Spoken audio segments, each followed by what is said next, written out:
சிறுவாணி அணை விவகாரத்தில் கேரள அரசுக்கு மத்திய அரசு அனுமதி வழங்கக்கூடாது என தமிழக சட்டப்பேரவையில் தீர்மானம் நிறைவேற்றப்பட்டுள்ளது. இந்த விவகாரத்தில் கேரள அரசு உரிய மதிப்பளிக்குமா அல்லது சட்ட நடவடிக்கைகள் தான் தீர்வாக அமையுமா என பொதுமக்களிடம் கேட்கப்பட்ட கேள்விக்கு நியூஸ் 7 தமிழுக்கு அவர்கள் அளித்த கருத்துக்களை பார்க்கலாம். கேரள கவர்மெண்ட் மனிதத்தன்மையோடு நடந்து கொள்ள வேண்டும். அதே நேரத்தில் தமிழக முதலமைச்சர் சட்டப்பூர்வமாக நடவடிக்கை எடுக்க வேண்டும். சட்டம்தான் தீர்வு அமையும். இது சிறுவாணி சட்டமன்றத்தில் ஒரு தீர்மானம் ஏற்றிருக்காங்க. அது தீர்வாகுமா இது தீர்மானம்னா இது சட்டமன்ற தீர்மானம் தான், அதுதான் நிறைவேறும், அதுதான் தீர்வாக அமையும் நான் நினைக்கிறேன். கேரள அரசு மதிப்பு அளிக்கும் தீர்மானம் நிறைவேற்றினாங்க மதிப்பளிக்கும். கண்டிப்பாக கேரள அரசு அது மதிக்கணும்.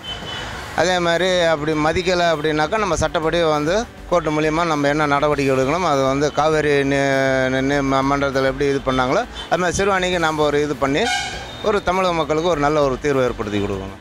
சட்ட தீர்வை விட மாநில மக்களின் உணர்வுகளுக்கு மதிப்பளித்து தேசிய ஒருமைப்பாட்டுக்கு ஏதுவாக நடந்து கொள்வது நன்மை பயக்கும்.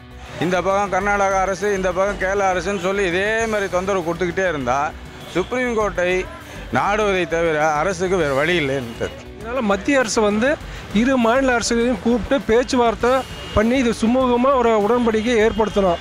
அப்படி தவறும் பட்சத்தில் இது சுப்ரீம் கோர்ட்டில் நாடி தான் நம்ம அதை இது பண்ணிக்கணும், நிவாரணம் தேடிக்கணும். சட்டமன்றத்தோட தீர்மானத்தை மதித்து கண்டிப்பாக அணை கட்டக்கூடாது. நம்ம உச்சநீதிமன்றத்தை அணுகி அதில் என்ன தீர்ப்பு வருதோ அது கட்டுப்பட்டு அவங்க நடந்துக்கணும், அதுதான் முறை.